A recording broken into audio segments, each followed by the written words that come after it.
ici Armorique. Le lundi, c'est Rosie. Chaque lundi soir, votre rendez-vous pour tout savoir sur les rouges et noirs.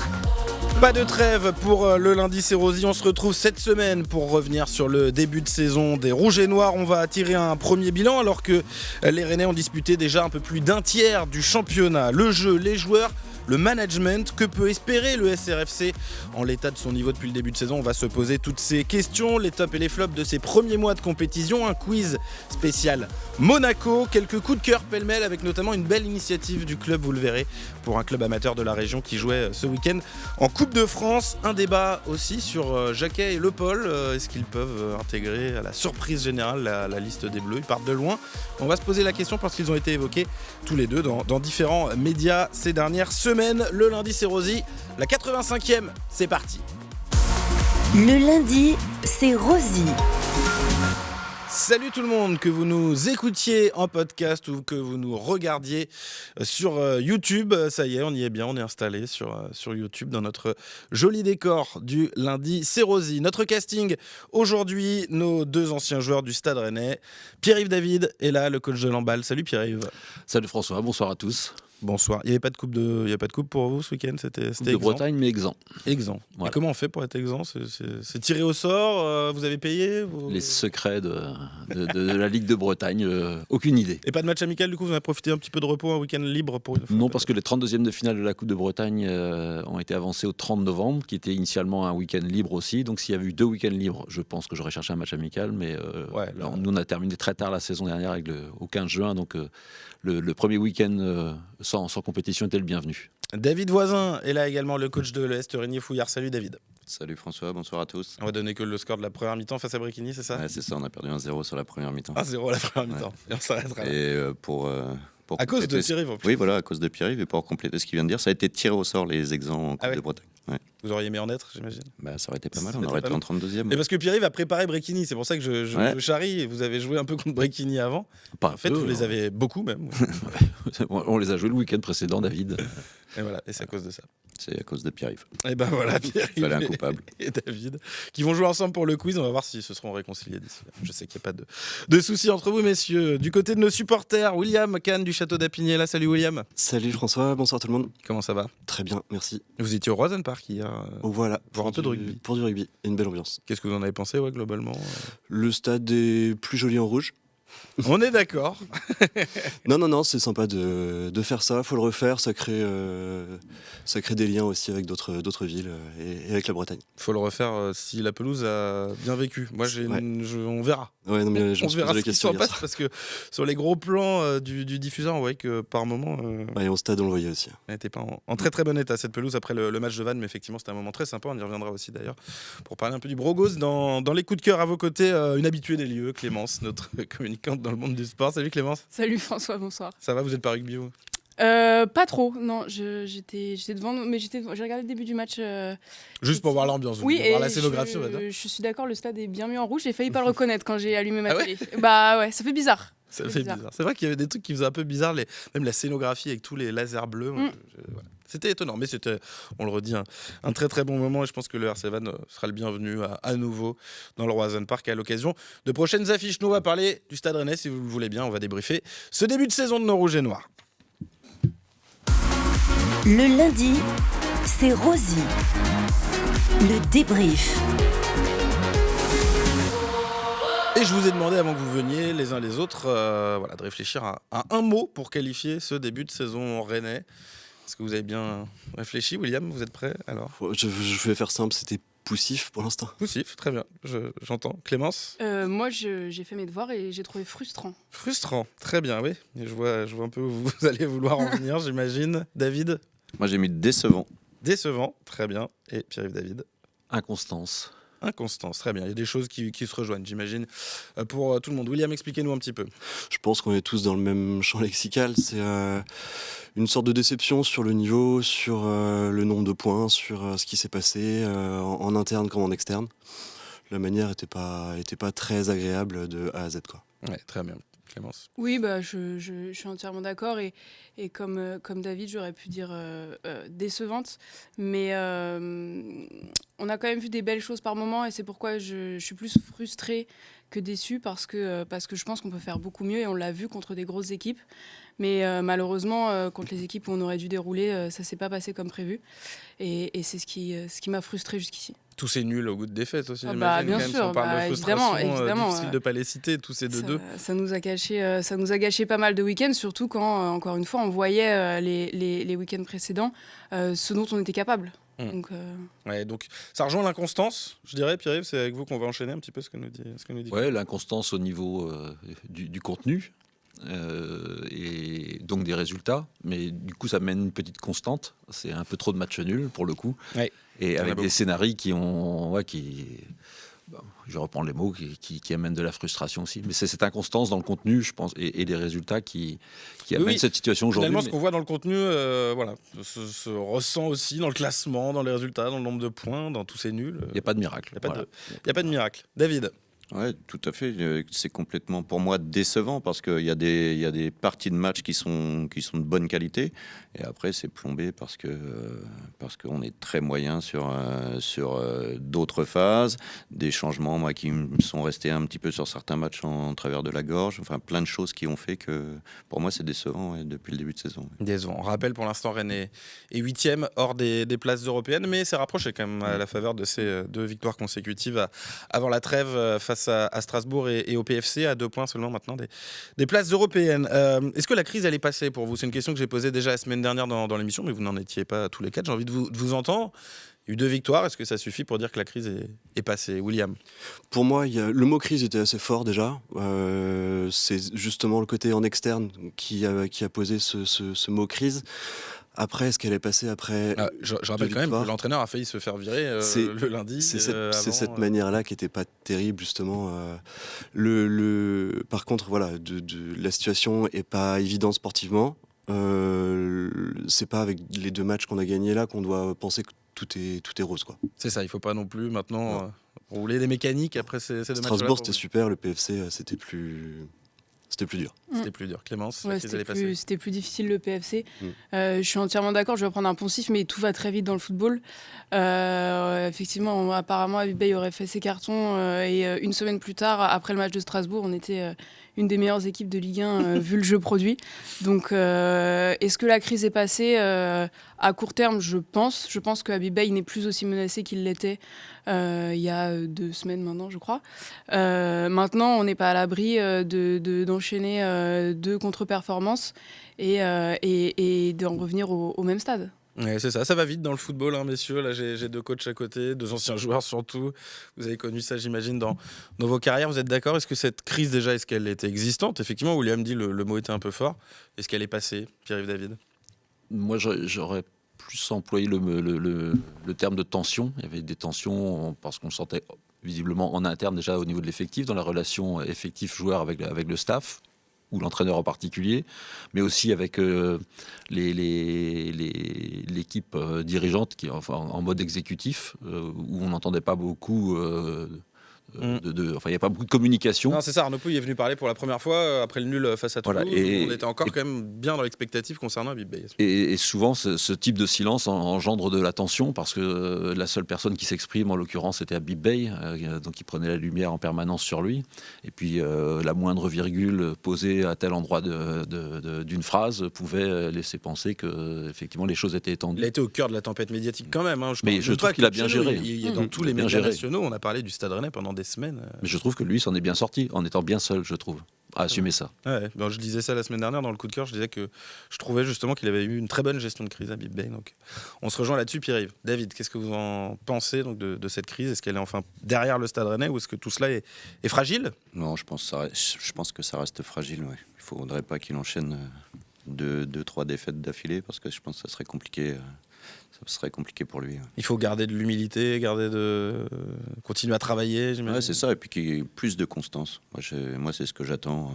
Tu nous as demandé, c'était notre 11 type.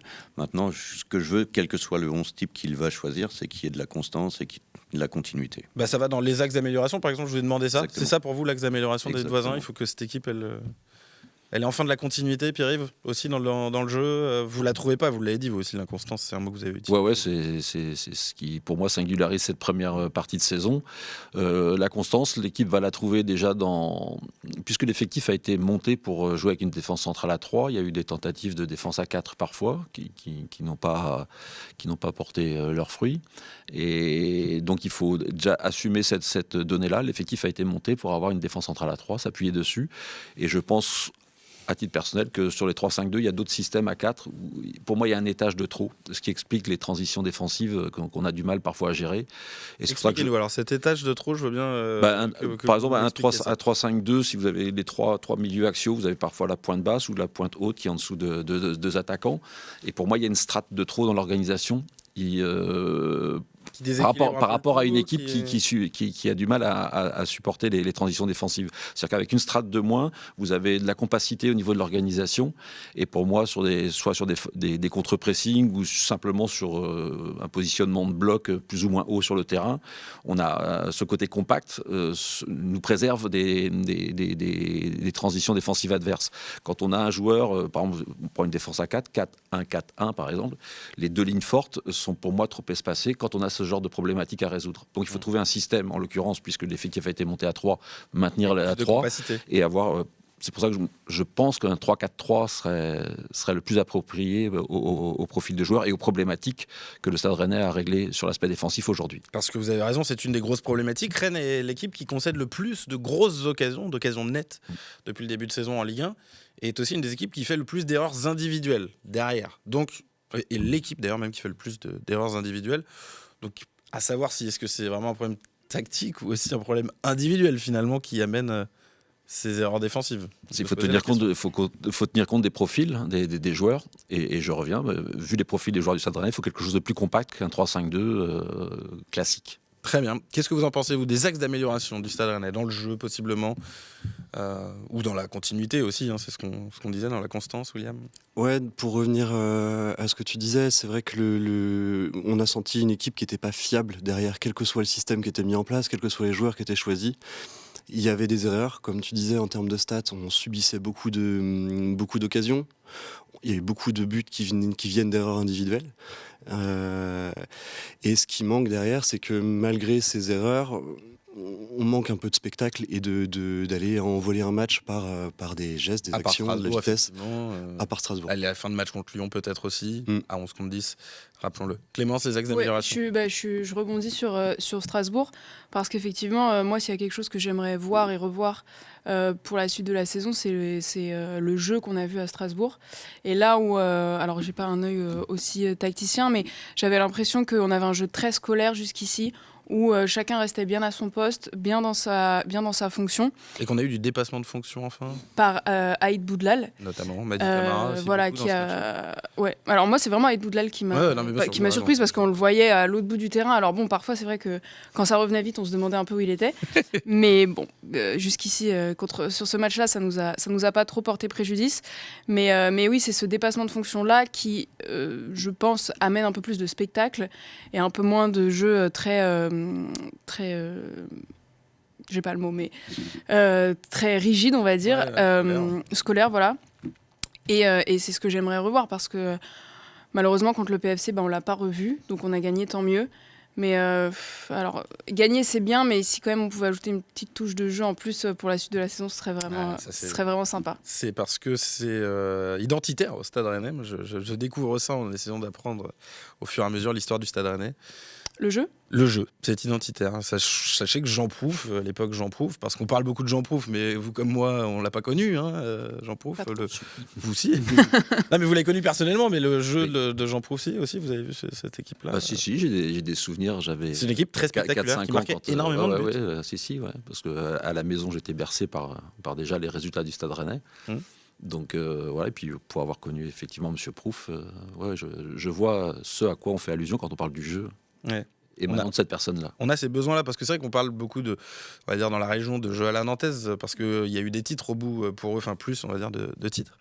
Mais ça a aussi été quelque chose d'assez fort en fait culturellement au Stade Rennais. David, est-ce que vous voyez vous aussi des axes d'amélioration dans le jeu ou des choses qui vous plaisent pour l'instant dans ce que vous avez vu depuis le début de saison? Je sais que vous n'êtes pas un grand fan du système, vous. Mais... Non, mais de toute façon, là, ce que disait Pierre-Yves,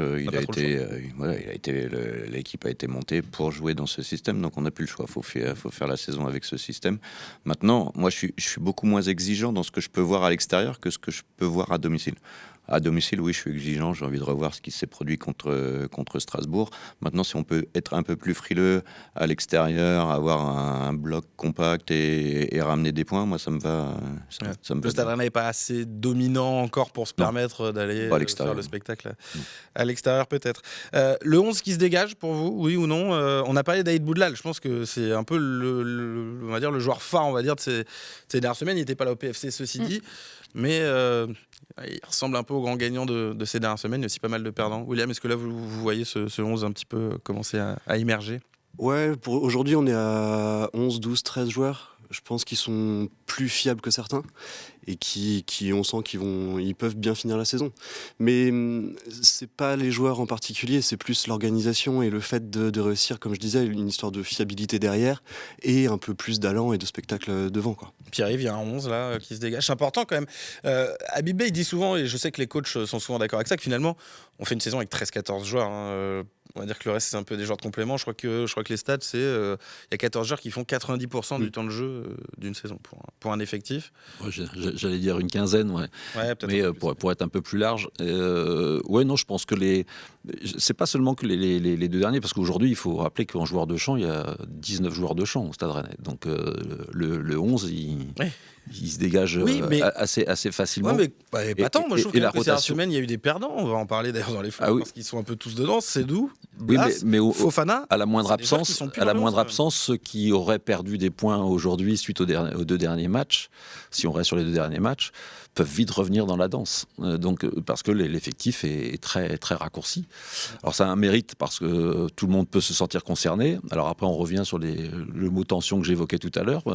Est-ce qu'en interne aussi, dans les attitudes, les comportements, l'engagement qu'on est en droit d'attendre d'un joueur professionnel et qui défend les couleurs rouges et noires, est-ce que c'est suffisant? Donc déjà, ça a aussi un critère dans les choix du staff et du coach en particulier.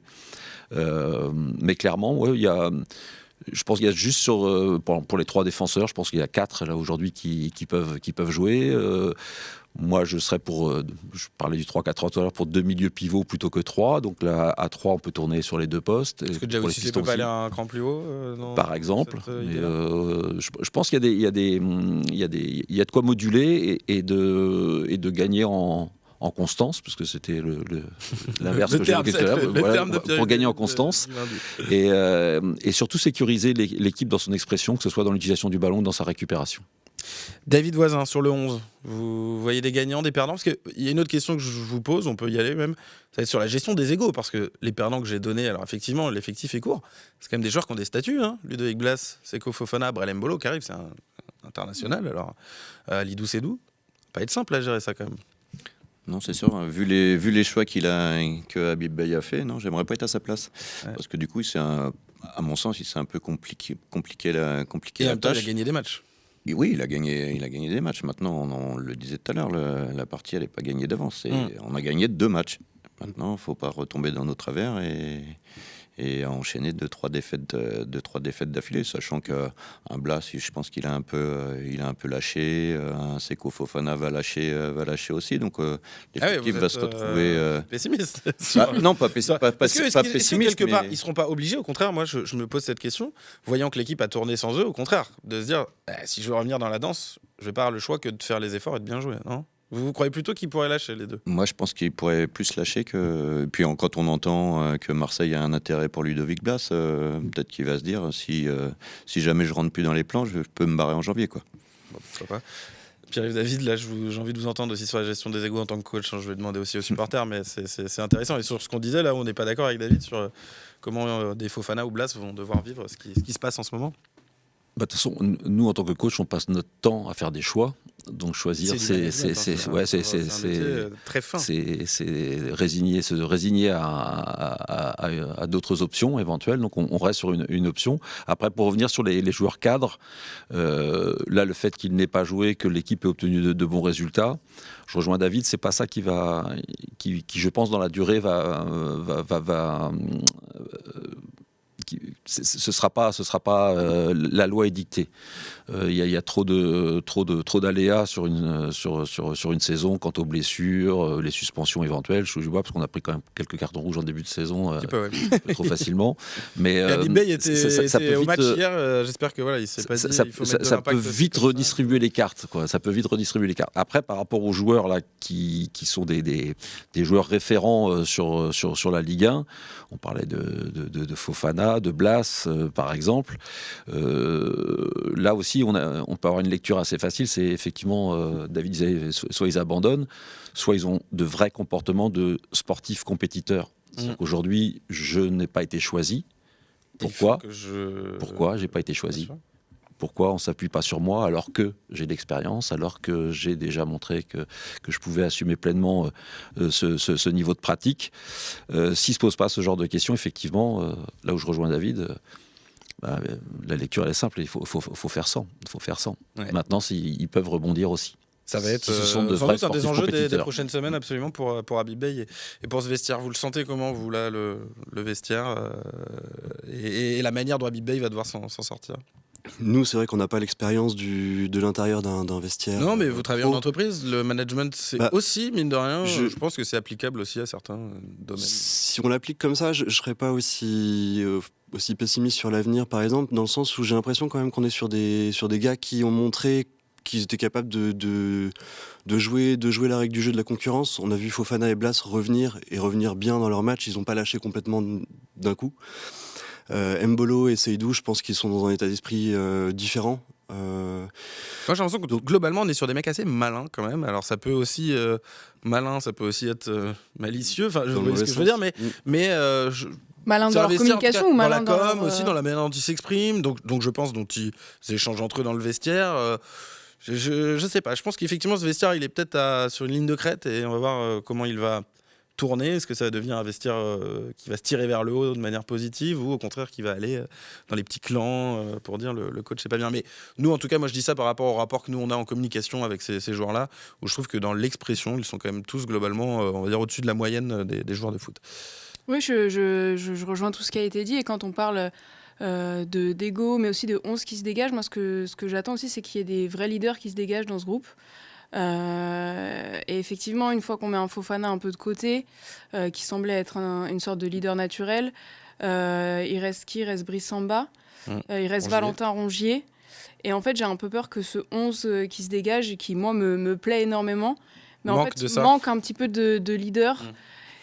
Et Jacquet peut avoir. Il est jeune. Je sais, mais en même temps, moi je le dis chaque semaine, il a été capitaine dans toutes les générations qu'il a traversées, que ce soit avec Rennes ou les équipes de France jeunes. Et sur son niveau, en plus, ça peut être aussi un joueur qui, s'il explose, peut devenir un leader. Ouais, mais il faut aussi qu'il apprenne à gérer un peu tout ça parce que.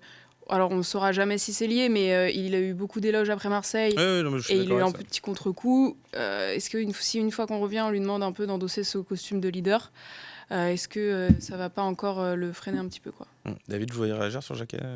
Non, c'est un joueur que j'aime beaucoup. C'est pas forcément sur Jacquet que je réagis. Là. C'est un super joueur. Ouais. Maintenant, de là à être capitaine, là... Non, capitaine peut-être pas, mais c'est vrai que je vois ce que veut dire Clément sur les leaders. Pas non plus. Ouais, vous les voyez, Pierre-Yves, ces leaders. Effectivement, ça peut être une question dans ce 11 qu'on aime bien. De toute façon, dans un effectif, chaque joueur a un statut. Et quel que soit le statut qu'un joueur peut avoir, il est hautement respectable. Alors, il y a le statut qui est lié à l'expérience, le niveau de pratique des joueurs dont on parlait tout à l'heure. Il y a le statut du joueur ultra prometteur, qui peut être une menace pour quelqu'un avec plus d'expérience. Il y a l'ambianceur aussi. Je ne sais pas si au Stade Rennais il y a un ambianceur. Voilà. Ça, clairement, je ne sais pas s'il l'est au Stade Rennais. Et ces statuts-là aussi ont leur importance dans la dynamique de vie d'un groupe. Et je ne sais pas s'il y a tout tous ces leviers qui sont actionnés dans l'effectif du Stade Rennais, de façon à ce qu'on ait une dimension dans la réponse, dans l'unité collective de la réponse qui peut être donnée sur le terrain notamment. Je voulais vous poser une autre question. Alors très rapidement, est-ce qu'il faut se renforcer cet hiver pour vous? C'était une question. Elle arrivera, vous le disiez, il est assez court cet effectif en nombre. Pour vous, Pierre-Yves, oui, non, où? Oui, je persiste mais je suis toujours sceptique sur le mercato hivernal, mais un défenseur quand même central de métier. Okay. Oui, potentiellement, il y a ce qu'il faut. Mais en termes d'expérience, je pense que c'est une ligne qui a besoin d'être sécurisée, même s'il y a Brice Samba derrière. Je pense que c'est une ligne qui a besoin, en termes d'expérience, d'être sécurisée encore. David? Ouais, je suis tout à fait d'accord. Ça reste jeune. C'est vrai, Abdelhamid Boudla, le Jaquet, si on les met titulaires, c'est 20 ans. Brassier, il n'est pas non plus bien vieux. Hein. Non, c'est des très bons joueurs maintenant. Ils vont manquer un petit peu d'expérience. Il ne faudrait pas que ça reparte sur du négatif parce que je ne suis pas sûr que c'est des joueurs qui puissent tirer l'équipe vers le haut. Donc vous aussi, vous êtes sur un défenseur central d'expérience. S'il fallait faire venir un joueur, ce serait à ce poste-là. Nos supporters, qu'en disent-ils, William? Pour ne pas dire la même chose, parce que c'est un vrai manque, c'est sûr, ce serait ce qu'on avait déjà identifié à fin du mercato en août-septembre. L'ailier. Voilà, le dynamiteur, celui qui prend à contre-pied tout le monde, quoi. Et puis, c'est vrai qu'on espérait que ce soit Blas et finalement, il a plongé. Ouais. Et puis c'est pas un joueur extrêmement rapide, c'est un joueur de pied, mais non, après sur une passe, ballon. Oui, non, mais bien sûr, il a du talent, il peut faire des différences. Mais oui, moi je vous rejoins sur ce profil-là, Clémence. Oui, rien à ajouter, je suis entièrement d'accord sur un profil un peu plus créateur. Maintenant, qu'est-ce qu'on peut trouver au mercato d'hiver? C'est toujours compliqué. C'est pour ça, Pierre, j'imagine que vous disiez que vous n'êtes pas non, je suis pas fan de ce mercato d'hiver. Et dernière question avant d'aller sur les tops et les flops, en l'état de ce que vous voyez de ce Stade Rennais après un tiers de la saison. Je le rappelle, Rennes est 8e, 18 points, 2 points pour l'instant des places européennes. Qu'est-ce que vous avez le sentiment qu'il peut espérer l'Europe, un peu mieux, dans le sens quelle Europe ou non? Pour vous, ça vous semble encore... Il y a trop d'équipes meilleures. Qu'est-ce que vous en dites, William? Pour moi, c'est un miracle qu'on soit là. En ayant fait par rapport au niveau de jeu et au spectacle proposé et par rapport à tous les buts qu'on a pris. Être 8e à 2 points des places qualificatives, ça veut dire qu'on a clairement des possibilités on peut espérer une bonne fin de saison. Mais il faut gommer tout ce qu'on a évoqué tout à l'heure. Donc au mieux, on va dire une 6e place, 5e place. Compliqué, je sais bien. Hein, moi j'aime bien les voyages, la conférence suffirait déjà. À la même place, la semaine dernière, Jean-Marie disait la même chose que vous. Il est très conférence league. David, je vous ai vu acquiescer quand William a dit c'est un miracle. Vous êtes oui, pareil? tout à fait. Moi j'ai fait un peu avant de venir, j'ai fait un peu le point sur notre début de saison et oui, on a quand même des points qui sont aujourd'hui à notre compteur qu'on n'aurait pas dû avoir. Ça c'est il nous en manque pas quelques-uns quand même, parce que bon, tous les 2-2 quand même. Les 2-2, on a été les chercher les 2-2. Ah non, au contraire. Ah non, non, oui, on a été les chercher. Oui, on a fait en sorte de faire nul. Voilà. Ouais, les chercher. Dans ce sens-là, avec toutes ces erreurs individuelles souvent. Donc les victoires qu'on a eues, qui sont Marseille, Lyon, pas grand-chose, c'est des défaites. Et Lyon, notamment, si le rouge est inversé, ça reste une défaite. Marseille, on peut le jouer 10 fois, on va le perdre 9 fois. Enfin, il y a beaucoup de... Donc vous nous voyez où potentiellement? C'est dur là, peut-être? Là, actuellement, on est à notre... Au mieux? Ouais, je pense qu'on est au mieux. Ouais. D'accord, donc pas d'Europe, en tout cas dans l'état actuel de Stade Rennais, s'il ne progressait pas. J'espère me tromper. Mais en tout cas, c'est votre avis, c'est ce qu'on vous demande. Franchement, moi, je pense que c'est pas simple de répondre à cette question. C'est pour ça que j'ai envie de vous la poser, Pierre. Moi, je vois éternellement le verre à moitié plein. Notre optimiste, il en faut. Donc, je ne vais pas faire de teasing sur Monaco, qui est virtuellement sur les places européennes, qualificatives européennes. Ils ont perdu 2 fois plus que nous. Donc, c'est vrai, c'est une stat qu'on n'a pas donnée cette saison, dont on a beaucoup parlé la semaine dernière. Rennes n'a perdu que 2 fois, Paris une, et sinon il n'y a aucune équipe qui est... C'est vrai, et ce qu'on évoquait, c'est finalement surtout les scénarios là, qui ont amené les 2-2, qui sont invraisemblables, et on revient sur ce qu'on disait tout à l'heure, c'est d'avoir quelque chose d'un peu plus costaud dans l'organisation. Je pense aussi que le facteur mental vient jouer dans le niveau de performance. Il fallait un peu plus de tranquillité, et c'est les éléments du début de saison qui... dans la communication. Donc vous ne voyez où, David, c'est ça la question. Allez, oui, on jouera l'Europe. On jouera à l'Europe. Et ben voilà, l'optimiste Pierre-Yves Zaïd le dit, Clémence. Moi, je pense qu'on sera la dernière équipe à décrocher son ticket pour l'Europe. Mais 6 ou 7, selon qui gagne la Coupe de oui, France. c'est ça. Mais je pense que... forcément, si on pose la question après Le Havre, impossible, mais après Strasbourg, oui, forcément, on peut rêver. Évidemment. Mais c'est pour ça que voilà, un peu entre les deux, je pense qu'on en est capable si on maintient un peu. On a pu voir les dernières. Exactement. Si on maintient cette progression. Allez, tout de suite, on va aller rapidement sur les tops et les flops. Leur avance dans le lundi, c'est Rosie. Les tops et les flops du lundi. On va commencer avec les tops. Rennes en première partie de tableau. C'est pour ça que j'ai décidé qu'on démarre par les tops et puis on sort de 2 victoires. Il y a un top quasi unanime. Esteban Le Paul, bravo à toi. Il n'y a qu'une personne autour de cette table de nous 5 qui n'a pas mis Esteban Le Paul. C'est Clémence. C'est moi. Vous avez mis Kader Meïté. Non pas que je sois pas d'accord pour le donner à Le Paul, mais je trouve qu'il mérite aussi. Eh ben écoutez, on va vous laisser parler de Kader Meïté, puis après on va aller un petit peu sur Esteban Le Paul. Eh ben il y a 2-3 semaines ici, je parlais déjà de lui dans mes tops. Je trouve que cet été, il a vécu un peu des montagnes russes parce qu'on lui a promis du temps de jeu. Enfin, en tout cas, c'est ce qui en ressortait dans les médias. Et puis finalement, sur les dernières heures du mercato, il voit Brel Mbolo arriver. Donc un joueur quand même qui arrive d'un gros club, Monaco, avec un statut qui a le même profil. Donc je pense que ça a dû être un peu la douche froide pour lui. Là où Habib Beye disait auparavant qu'il n'avait besoin que d'un attaquant avec l'arrivée de Le Paul. Ouais, il nous a vite dit, non, je me rappelle à Angers, moi, parce que justement, nous on pensait qu'il fallait un ailier. Moi j'étais comme William et il nous disait, non, ce serait un deuxième neuf. Il y avait Konrad Harder qui était quand même longtemps dans les papiers aussi. Non, ils nous ont quand même, pour le coup, ils nous ont pas trop menti là-dessus. Souvent eu cette volonté.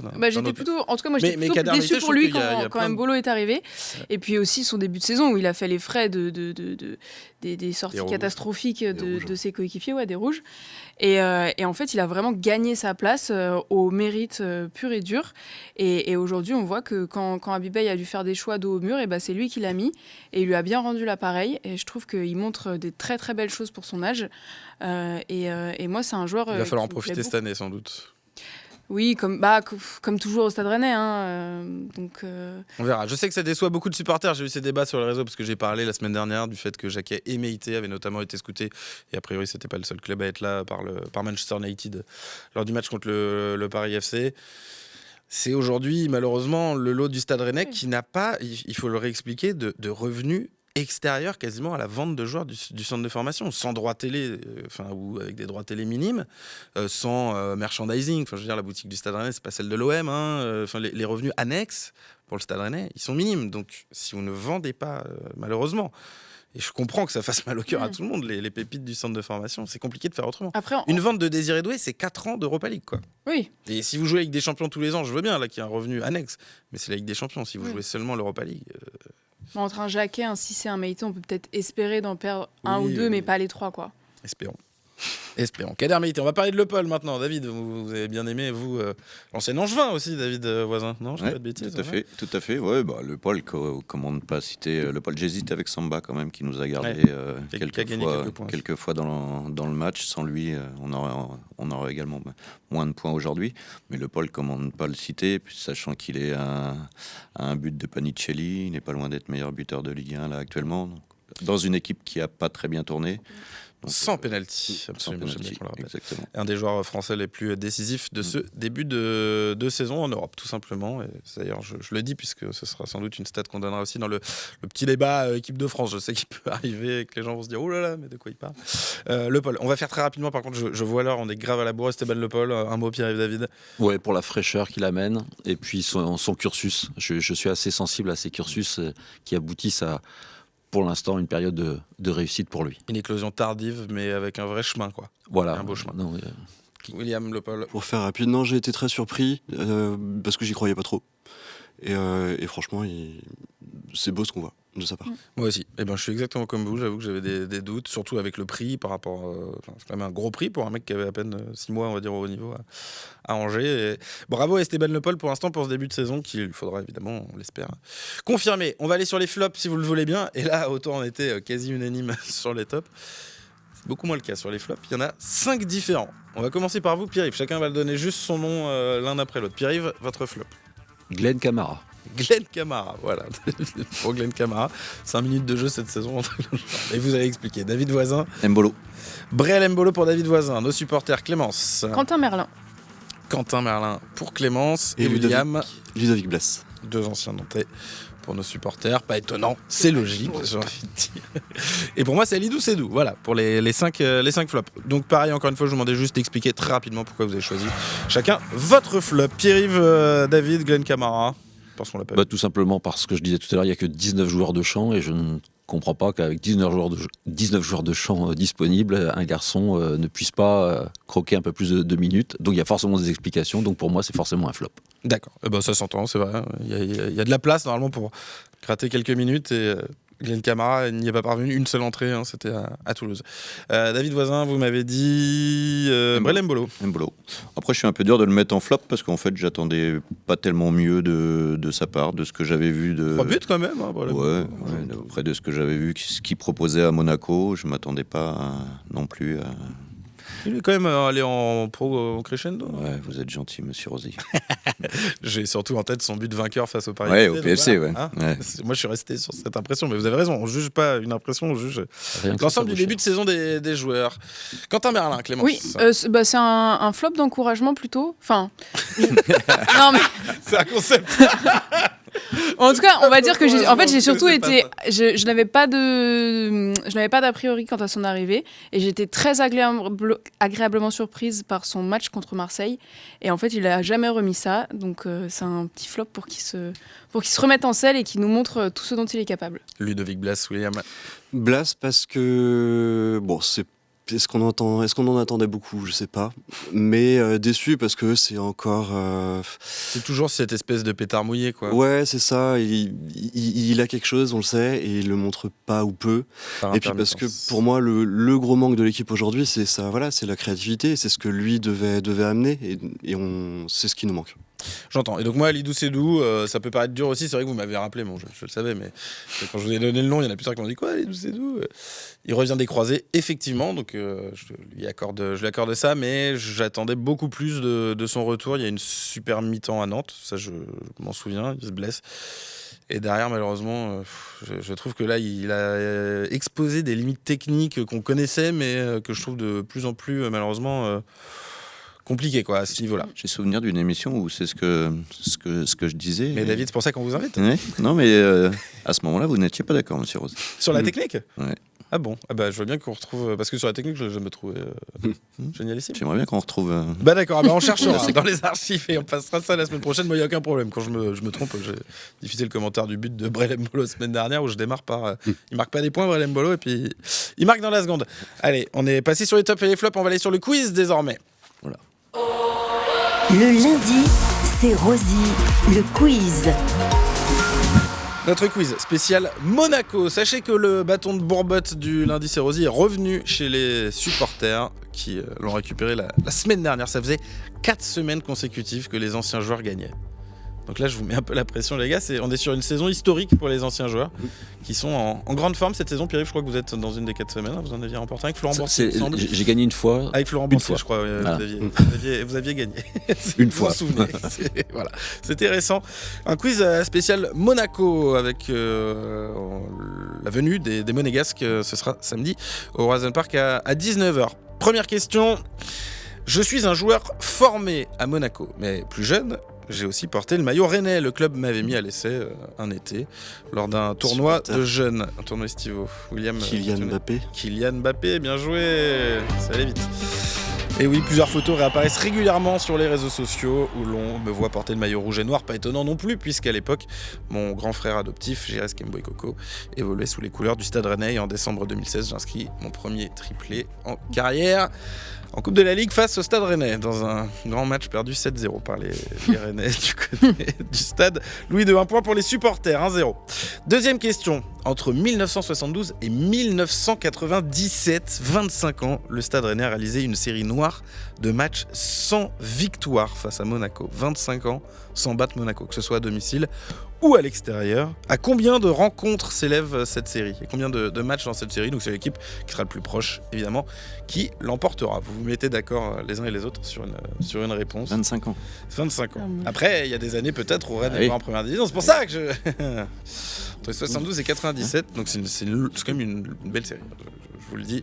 Allez-y. Dans 3 secondes, je vous demande une réponse. 1, 2, 3. Les anciens joueurs. Non, mais de toute façon, tout le monde va donner une réponse. Tout le monde va donner une réponse, c'est ceux qui sont le plus près. 12. 12 chez les anciens joueurs. Pour vous?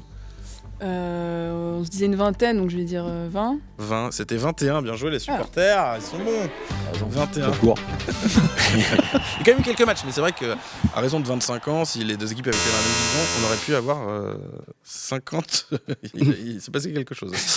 On a entendu quelque chose dans le studio. C'est pas grave, on va continuer. 3e question, 2-0 pour les supporters. Quel formateur rennais a été 2 fois demi-finaliste de Gambardella récemment avec les U19, mais surtout a porté les couleurs en pro du Stade Rennais et de Monaco. Un formateur aujourd'hui du centre de formation qui a fait 2 demi-finales de Gambardella. C'était un milieu de terrain, plutôt de votre époque, David Voisin, c'est pour ça que je vous regarde. Joueur. Je vais essayer Laurent Viau. Bien joué, Laurent Viau, absolument. C'est pour ça que je vous regardais intensément, David. Vous avez dû. En plus. Vous avez une saison ensemble ou pas au stade? Ouais, je l'ai connu au stade. Ouais. C'est ce que je me disais. 2-1 pour les supporters. C'est pas terminé ce quiz. 4e question. Quel ancien attaquant passé par les 2 clubs d'abord idole rennaise sera en 2003 meilleur buteur de D1 avec Monaco? Joueur. Chabani Londa. 2-2. Et cette dernière question va être décisive donc pour ce quiz. C'est la 5e question. Quel est le dernier joueur à avoir signé d'un club à l'autre? Supporter.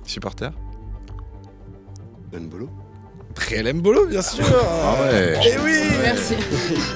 C'était hyper récent. Bien joué, William. Je vous ai senti. C'est tellement proche. Je cherchais un autre club. Je me demandais s'il venait pas d'ailleurs. Puis je cherchais avec les jeunes qu'on signait là-bas. Je me demandais s'il n'y avait pas un piège. Du Isidore, du Diop.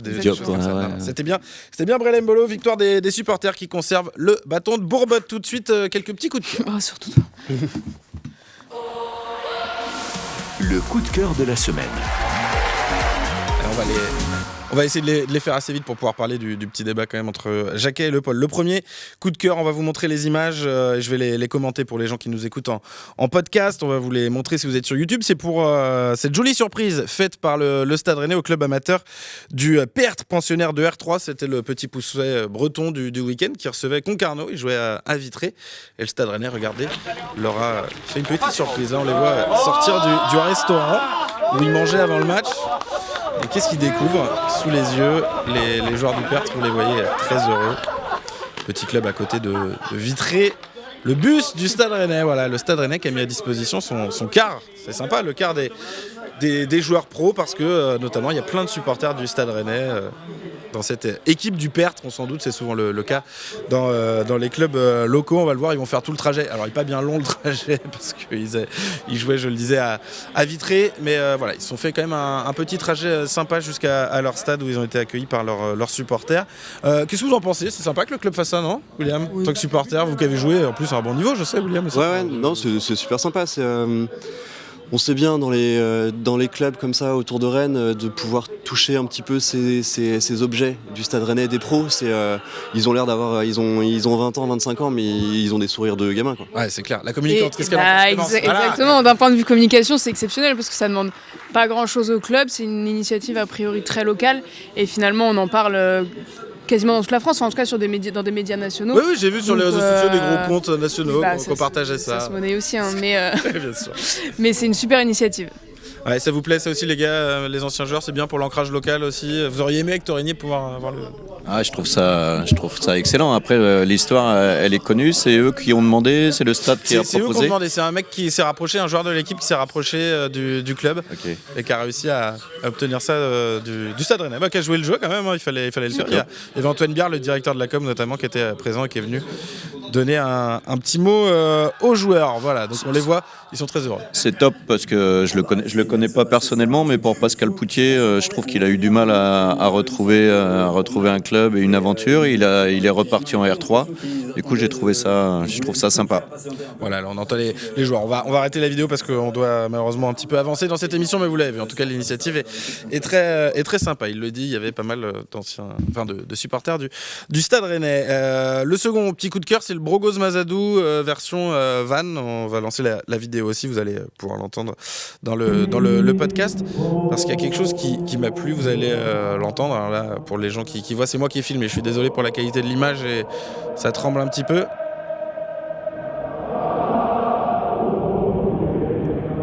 Et voilà, c'était surtout pour le refrain a cappella en fait que je voulais que vous l'entendiez parce que on a l'habitude de le vivre au Roazhon Park les uns les autres pour les matchs du Stade Rennais.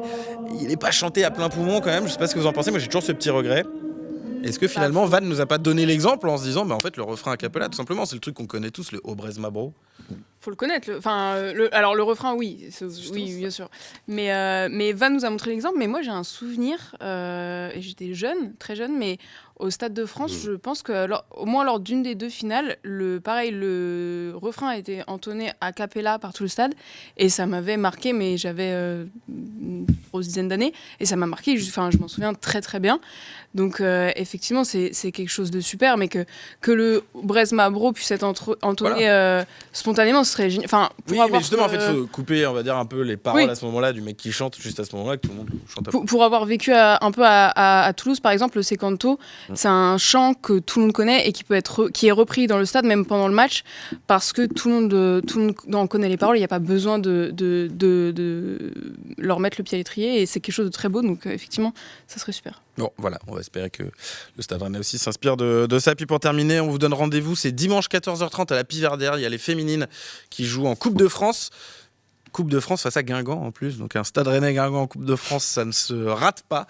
Il y a 1000 places en vente. Ça fait un peu plus d'1 heure qu'elles sont en vente. Donc au moment où vous regardez la vidéo, je ne sais pas s'il en reste.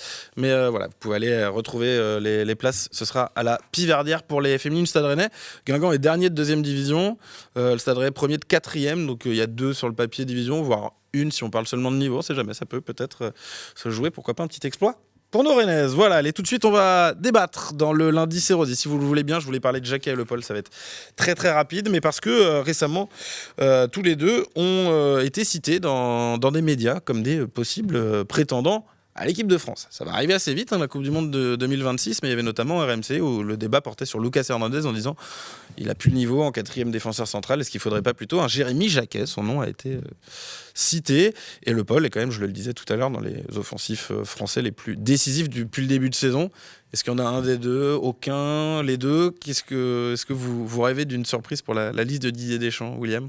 Non, on peut rêver d'une surprise, mais j'y crois pas trop. Okay. Je pense qu'un Martin Terrier, par exemple, au Stade Rennais méritait beaucoup plus. Ah oui, Martin Terrier, à l'époque de Coupe du 1-2, il aurait dû y être. Ouais, avec une constance dans ses performances et ses résultats, alors que là, aujourd'hui, Le Paul, c'est tout frais, c'est tout neuf, c'est sympa, mais ça vaut pas. Et Jacquet, quand même, les décès, ils ont du mal à confirmer tous, ils sont même Konaté en difficulté en club, là, ils descendent. Non, mais non. Ça paraît tôt. Clémence, on va faire le tour pour tout le monde. Oui, s'il y en a bien rapidement pour qui on peut potentiellement avoir un petit espoir, ce serait Jacquet parce qu'il est déjà dans le sérail équipe de France avec les espoirs, donc ce serait toqué à la porte des grands. Le Paul serait vraiment un grand rêve. Il faudrait vraiment qu'il nous sorte une saison incroyable. Il a été cité dans l'émission hors-jeu de Twitch avec des gens qu'on a l'habitude de voir aussi dans les médias sur l'équipe. À l'heure actuelle, d'un niveau stat, vraiment la photo aujourd'hui, oui, mais en réalité, d'ici la Coupe du Monde, je pense qu'il y a beaucoup de gens devant lui. Ouais, très bien. Messieurs, Jacquet, Le Paul, est-ce qu'il y a une chance, un espoir? Aucune chance. Aucune chance. Non. Déjà, les critères de choix de Didier Deschamps sont connus. Si tu ne joues pas à un niveau de pratique ou tu n'évolues pas dans un club de standing, c'est très difficile d'être dans la sélection de Didier Deschamps. Samba est dans la sélection. Oui, mais il joue au Stade Rennais, à ce que je sache. Oui, mais il n'est pas le numéro 1.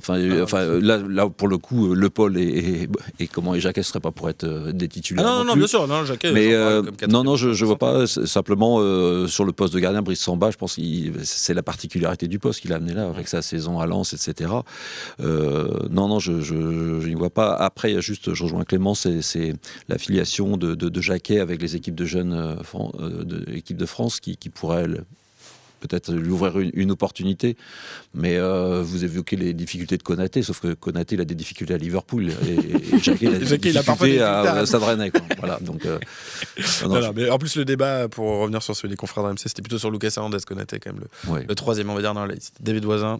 Ouais, j'aurais eu les mêmes propos que Pierre-Yves. On connaît les critères de Deschamps pour faire la sélection, donc je vois pas comment il pourrait appeler après ne pas avoir sélectionné Martin Terrier. Je suis tout à fait d'accord.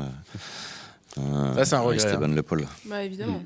Surtout que Benjamin Bourigeaud, jamais appelé aussi. Benjamin André. Il y a des joueurs comme ça qu'on a vu sous le maillot rennais, qui aurait mérité. Peut-être mérité quand même. Et puis pour d'autres joueurs, Deschamps a un peu renié certains de ses critères parfois, donc oui, c'est un grand regret. Bon, bah écoutez, en tout cas, à ce moment-là, tu avais des Arsenal en Coupe d'Europe, ils auraient pu être pris à ces moments-là. Là, aujourd'hui, on n'a plus de Coupe d'Europe, on n'a plus rien, mais... c'est vrai. On est 8e du championnat. Ouais, c'est ça. Non, mais c'est vrai que Jacquet, il y a quand même effectivement un truc de montée en puissance à son âge de joueur qui, pourquoi pas, qui représente sans doute quand même l'avenir français à ce poste. Oui, ça, désolé, effectivement, pour Deschamps de l'expérience, etc. Mais... Je pense que tout le monde sera d'accord là-dessus quand même. Jérémy Jacquet, c'est un des avenirs potentiellement à ce poste-là. Je pense, on évoquait tout à l'heure les éventuels départs en fin de saison. C'est peut-être malheureusement pour nous un départ qui l'amènerait vers l'équipe de France. Allez, très rapidement, on va parler de Monaco. Une petite minute pour parler de Monaco dans cette émission. Le prochain match, ce sera au Roazhon Park samedi 19h. Les enjeux du prochain match dans le lundi c'est Rosy. L'enjeu il est assez clair pour moi, c'est de gagner face à Monaco, parce que le Stade Rennais rentrerait certainement grâce à une victoire dans les places européennes. Monaco 6e avec 20 points, Rennes 8e avec 18 points. Pas mal d'incertains côté Monaco. Pogba, est-ce qu'il va jouer son premier match face à Rennes? Il y en a d'autres, Lamine Camara, Vanderson, Crépin Diatta, Mawissa, tout ça c'est incertain. Et puis il joue en Ligue des Champions mercredi aussi, faut pas l'oublier. Pierre-Yves, ce match, un petit prono, je sais que vous vouliez en parler un petit peu, donc je vous donne la parole, mais l'enjeu c'est de gagner, quoi. L'enjeu c'est de gagner, donc de passer devant l'AS Monaco au classement général, et puis on s'approchera des fameuses places européennes. Et puis par contre je vois un match avec, je pense que ça va être très ouvert, il va y avoir beaucoup de buts. David, rapidement sur ce match-là, ou un prono si vous préférez.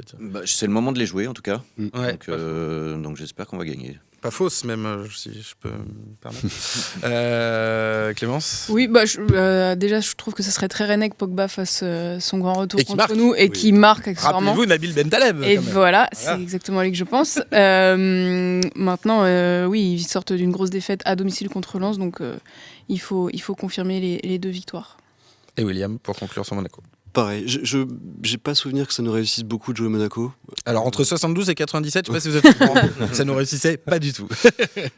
Non, pour la même chose. C'est vrai que c'est un Monaco qui n'est pas en grande forme maintenant, c'est bien de les jouer maintenant. Et si on pouvait plus gagner comme à Strasbourg plutôt que comme le PFC, pourquoi pas. Samedi 19h, ce sera à vivre évidemment sur votre radio. Ici, Armorique, c'était le lundi, c'est Rosy. Merci Clémence, merci William, merci David, merci Pierre-Yves. On se retrouve dans une semaine pour un prochain épisode.